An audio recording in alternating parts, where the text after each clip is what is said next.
मित्रों नमस्कार। पटना बिहार से मैं विवेक रंजन सोनभद्र अपने यूट्यूब चैनल शेयर बाजार पर आपका स्वागत करता हूं। आज बात एक ऐसे शेयर की जो अगर कहें तो भारतीय शेयर बाजार के प्रमुख शेयरों में से एक है। जी हाँ, एचडीएफसी बैंक की। कुछ दिनों पहले भी मैंने एक वीडियो बनाया था, 5-7 दिन पहले, जिसमें मैंने एचडीएफसी के ऐतिहासिक प्रदर्शन की चर्चा की थी। और वह चर्चा उस समय से हुई थी जब आईपीओ आया था एचडीएफसी बैंक का 1995 में, शुरुआती 1995 में। तो मैंने कहा था कि उस समय का 10 रुपये का शेयर अभी 18,400 रुपये दे दिया है। उसका कारण मैंने इसलिए ऐसे गिनाया था कि उस दिन, जिस दिन मैंने वीडियो बनाया था, उस समय एक शेयर का दाम 920 रुपया था। और पहले जो शेयर आया था वो 10 रुपये का शेयर, फेस वैल्यू 10 रुपये का शेयर था। और अभी वह शेयर 1 रुपये फेस वैल्यू का हो चुका है। मतलब उस समय का एक शेयर अभी 10 शेयर तो ऐसे बन गया स्प्लिट होने के चलते, और 10 शेयर बन गया बोनस के चलते। तो अगर उस समय किसी को एक शेयर थे तो आज वो 20 शेयर हो गए। तो 20 गुना 920, तो जो शेयर का दाम 10 रुपया था 1995 में, उसका दाम अगर एक हिसाब से देखें तो 18,400 रुपये हो गया। तो 10 रुपया आपने लगाया और 18,400 हो गया, उन्हें 18,300% की बढ़ोतरी हो गई, 1840 गुना बढ़ गया। ये कहा था मैंने। आज फिर उसी शेयर की बात कर रहा हूं क्योंकि इधर कुछ दिनों से उसमें रिटर्न बहुत अच्छे नहीं आए हैं। अगर ऐसे देखें तो पिछले 10 साल का रिटर्न है उसका 265%, 5 साल का रिटर्न है मात्र 15.72%, 3 साल का रिटर्न है 11.47%, अगर 2 साल का रिटर्न देखेंगे तो 25.02% है, और 1 साल का रिटर्न देखेंगे तो 4.4% है, और इस साल का रिटर्न देखेंगे 1 जनवरी से लेके तो वो माइनस में 10.43% है। मतलब एचडीएफसी बैंक का शेयर इधर बहुत दिनों से, कुछ सालों से, और इस साल भी अच्छा चल नहीं रहा है। अभी तो नुकसान में है इस साल। तो इस साल मात्र 2 महीने में 10.43% का नुकसान है। तो ऐसा हो क्यों रहा है? इतनी अच्छी कंपनी, इसके क्वार्टरली नतीजे भी बहुत अच्छे आए थे। तो सोचते हैं, विचार करते हैं, बात करते हैं कि ऐसा हो क्यों रहा है। मैं कोई कंक्लूज़न नहीं दूंगा क्योंकि मैं कोई एक्सपर्ट वैसा हूँ नहीं। मैं जोड़ घटाव जो कर रहा हूँ वो बताता हूँ। देखिए, कुछ मैंने बता दिया कि 1 साल में इसका रिटर्न मात्र 4.4% आया है। क्यों? बीच में बढ़ा भी है। 30 जुलाई 2025 को इस शेयर का भाव था 1,012 रुपया 90 पैसा, और अभी 27 तारीख को यह शेयर बंद हुआ है 887 रुपया 75 पैसा पे। मतलब 125 रुपया जुलाई से लेके अब तक घट गया, जो कि आता है 12.36%। तो 30 जुलाई के बाद से ही 12.36% का नुकसान है। अभी इस महीने, इस साल में लगभग 10.43% का नुकसान है। ऐसा क्यों है? जबकि ऐसा नुकसान निफ्टी में या सेंसेक्स में ऐसा नुकसान नहीं है। ठीक है, आईटी सेक्टर तो एक अलग कहानी है, आईटी सेक्टर में तो बहुत खासा नुकसान हुआ है, लेकिन एचडीएफसी बैंक में ऐसा क्यों नुकसान हुआ जबकि सेंसेक्स में ऐसा नहीं नुकसान हुआ है? इसी पीरियड, जिस पीरियड की तुलना में मैं चर्चा में एचडीएफसी बैंक की कर रहा था, 30 जुलाई 25 से लेकर अब तक अगर तो देखिए, तो 30 जुलाई 25 को सेंसेक्स था 81,482 रुपया, और अभी है 81,287 रुपया। तो मतलब कोई 195 पॉइंट कम है, मात्र 0.24% का नुकसान है। तो जब सेंसेक्स में 0.24% का नुकसान है तो एचडीएफसी बैंक में 12.36% का नुकसान है। अगर इस साल की बात करें तो सेंसेक्स 1 जनवरी को 85,188 था, अभी 81,287 है।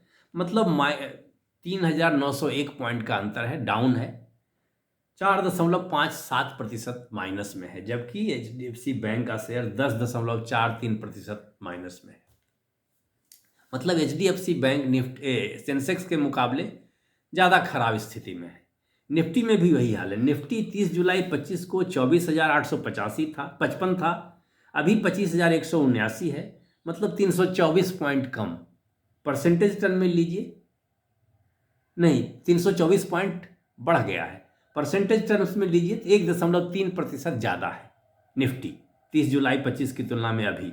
लेकिन अगर 1 जनवरी से तुलना करेंगे तो 1 जनवरी 26 को निफ्टी था 26,147, अभी है 25,179, मतलब 968 पॉइंट डाउन है। 3.70% का नुकसान है निफ्टी में। लेकिन HDFC बैंक में तो आपने देखा 30 जुलाई 25 के बाद से 12.36% का नुकसान है, और इस साल 10.43% का नुकसान है। तो इतना नुकसान है, निफ्टी की तुलना में बहुत ज़्यादा नुकसान है, सेंसेक्स की तुलना में भी बहुत ज़्यादा नुकसान है। अन्य शेयरों की तुलना में भी ज़्यादा नुकसान होगा तभी, क्योंकि निफ्टी और सेंसेक्स तो यही बता रहे हैं, वहाँ तो और भी कई शेयर हैं, तो सभी की तुलना में इसकी हालत ज़्यादा खराब है। तो ऐसा हो क्यों रहा है यह समझना बड़ा मुश्किल है, जबकि परफॉर्मेंस इसका अच्छा है। कहीं कोई लोग इसको बेच रहे हैं। जैसे मैंने अभी देखा कि सितंबर 2025 के क्वार्टर में FII की होल्डिंग इसमें 48.4% थी, और दिसंबर 2025 के तिमाही जो समाप्त हुई 47.7% थी। मतलब कि 0.7% FII ने अपनी होल्डिंग घटा दी 3 महीने में। 0.7% बेचा है FII ने। 0.7 बहुत बड़ी बात होती है, क्योंकि HDFC बैंक में इनकी अभी भी होल्डिंग दिसंबर 2025 तक 47.7% थी। तो इसका मतलब ऐसा भी हो सकता है कि इस क्वार्टर में भी लोग बेच रहे हैं, और FII बेच रहे हैं। कौन बेच रहे हैं इसका आंकड़ा मेरे पास अभी नहीं है। शेयर होल्डिंग का हिसाब किताब हो सकता है 31 मार्च के बाद पता चलेगा कि कौन बेचा। ठीक है, DII ने अपनी खरीदारी बढ़ाई है, अपना शेयर बढ़ाया है। जैसे टोटल DI की जो होल्डिंग थी सितंबर 25 के क्वार्टर में 36.3% थी, अभी बढ़कर 37.2% हुई है। MF की होल्डिंग 26% थी सितंबर 2025 के क्वार्टर में। दिसंबर 2025 के क्वार्टर में इनकी होल्डिंग, म्यूचुअल फंड की होल्डिंग 26.7% हो गई है। मतलब FII बेचे हैं अच्छा खासा, और म्यूचुअल फंड और DI में म्यूचुअल फंड शामिल होते हैं, टोटल DI में म्यूचुअल फंड भी शामिल हैं। ये लोग भारत के निवेशक लोग, इंस्टीट्यूशनल इन्वेस्टर लोग खरीद रहे हैं। तो हो सकता है घटने का एक ये कारण हो, और हो सकता है इस क्वार्टर में भी बिक्री हो रही है, ऐसे अभी उसका आंकड़ा मेरे पास नहीं है। तो ये कारण हो सकता है कि FII बेच रहे हैं, और उनको देख करके और भी लोग बेच रहे हों, क्योंकि बाज़ार में कितने तरह के ऑपरेटर होते हैं पता नहीं चलता है। अब जैसे देखिए कहाँ से कहाँ क्या क्या ताकतें काम कर रही है, कौन बेच रहा है कौन खरीद रहा है, यह कहना बड़ा मुश्किल है। जैसे कि एक विशेषज्ञ को मैंने सुना है CNBC आवाज़ पर, अनुज सिंघल जी को इंटरव्यू दे रहे थे सुशील केडिया साहब, तो उन्होंने मई में 20 मई 25 को, 3 जून 25 को, 5/6/25 को जो इंटरव्यू दिया CNBC पर या जी बिजनेस पर, उसमें कहा उन्होंने कि private banks have a bearish chart. अच्छा, 3 जून को उन्होंने कहा अनुज सिंघल को CNBC आवाज़ पर कि HDFC बैंक में 10-12% करेक्शन होगा, और 5 जून को कहा कि HDFC बैंक में 20-25% का करेक्शन हुआ। यह पिछला वाला जो इंटरव्यू था वो जी बिजनेस पर था। लेकिन इस पीरियड में HDFC बैंक में ऐसा कोई करेक्शन नहीं हुआ, वो तो बढ़ करके 30 जुलाई 2025 को बढ़ते गया, और बढ़ करके 1012 हुआ, 12.90 रुपये, मैंने 1012.90 रुपया। तो ये मई जून में करेक्शन नहीं हुआ, HDFC में बढ़ा, जबकि केडिया साहब बोल रहे थे कि करेक्शन होगा। अभी केडिया साहब कह रहे हैं, कुछ दिनों पहले 13 जनवरी को उन्होंने कहा कि बाय सिग्नल आ गया है HDFC बैंक में, अब 1100 के लिए इसकी खरीदारी करेंगे, 1100 का टारगेट दिया। और इधर जनवरी फरवरी में HDFC बैंक तो 10% घट गया, 10.43%। तो वो चार्ट के स्पेशलिस्ट हैं, उन्होंने कहा कि घटेगा, करेक्शन होगा, तो नहीं करेक्शन हुआ, और कहा कि बढ़ेगा तो करेक्शन हो गया। तो बाज़ार में कितने फोर्सेस काम करते हैं, कैसे क्या आकलन होता है, और जनता कैसे रिएक्ट करती है, ये भी समस्या है। मैंने तो इधर कुछ शेयर खरीदे, उसके लगा कि घट रहा है तो खरीद लेता हूँ, लेकिन अब तो डर हो रहा है कि और नीचे जाएगा, अब खरीद पाएंगे कि नहीं पाएंगे, पैसे भी चाहिए, ये भी एक बात है।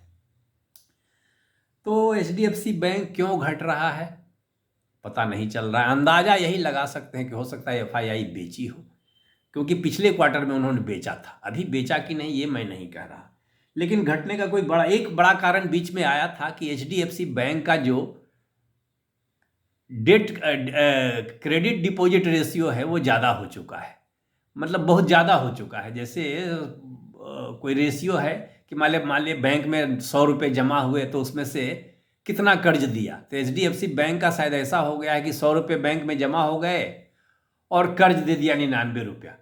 और सब में public sector undertaking, public sector bank में ऐसा रेशियो नहीं है। 100 रुपये उनके पास हैं, अगर डिपॉजिट के सेविंग्स बैंक वाले, करेंट अकाउंट वाले या फिक्स डिपॉजिट वाले, तो वो 100 रुपये में 80 रुपया 85 रुपया तक लोन दे रहे हैं। लेकिन एचडीएफसी बैंक ने 100 रुपये के अगेंस्ट में 97, 98, 99 रुपये कर्ज दे दिए, मतलब रेशियो बहुत ज़्यादा हो गया। ऐसा एक आया था तो उस दिन कुछ घटा था, लेकिन केवल इस कारण से ही प्राइस का घटना एक्सप्लेन नहीं होता है। तो ये एक कारण छोटा मोटा हो सकता है, 2-4 % घटाने वाला, 4%, 5% घटा दे वो अलग बात है, लेकिन यहाँ तो 12.36% घट गया है 30 जुलाई 2025 से, और अभी घट गया है पिछले 2 महीने में 10.43%। तो वो रीज़न अकेला सफिशिएंट नहीं है, या हो सकता है इसके चलते या और किसी कारण के चलते एफआईआई बेच रहे हो, या एफआईआई तो ऐसे भी बेच रहे हैं, सब शेयर बेच रहे हैं इंडिया का। जब से अमेरिका और भारत के रिश्ते थोड़े अच्छे नहीं चल रहे, आर्थिक रिश्ते, ट्रेड डील, टैरिफ और ये इमिग्रेशन, वीज़ा, ये सब वो सब जो झंझट चल रहा है, और आईटी सॉफ्टवेयर का एक अलग हल्ला है कि एआई ने ये कमाल कर दिया, तो वो सब जो नकारात्मक संकेत हैं उससे हो सकता है कि एचडीएफसी बैंक के बारे में भी एफआईआई को नकारात्मक संकेत नहीं हो, लेकिन वे कुछ अपना पैसा निवेश जो हो सकता है कि अच्छा पैसा बन गया हो तो प्रॉफिट बुकिंग कर रहे हो, ये हो सकता है। मेरी समझ से अभी तक तो फंडामेंटल वीकनेस कोई एचडीएफसी बैंक में वैसी बड़ी नहीं दिखती है, लेकिन घट रहा है। मैं भी चिंतित हूँ, मुझे भी कुछ सूझ नहीं रहा कि अब क्या किया जाए। चुपचाप बैठने के अलावा तो मैं अभी कुछ कर नहीं पा रहा हूँ। लेकिन मित्रों, आप क्या करेंगे? आप अपना रिसर्च करें, अपनी जानकारी लें, पढ़ें लिखें, और अपने सलाहकार से बात करें कि एचडीएफसी बैंक में क्या है, करना है, निवेश करना है कि नहीं करना है। अगर निवेश है तो बने रहें कि निकल जाएं, ये सब तो आपका विचार है। मैं कोई राय नहीं दे रहा, मुझे कोई राय देने का हक भी नहीं है। मैं कोई एक्सपर्ट नहीं हूँ, साधारण आदमी हूँ, थोड़ा मोड़ा पढ़ता लिखता हूँ, जो समझता हूँ आपको बताता हूँ, जिससे हो सकता है कि आप में भी कुछ जिज्ञासा जगे, आप भी अपनी सही स्थिति की जानकारी ले सकें, बाजार की सही स्थिति की जानकारी ले सकें। तो मित्रों, धन्यवाद, नमस्कार। एचडीएफसी बैंक के इस मुद्दे पर आपको ये वीडियो कैसा लगा, कृपया राय अपनी दीजिए, जिससे कि मेरा कुछ ज्ञानवर्धन और मार्गदर्शन हो और आपको भी कुछ फ़ायदा हो।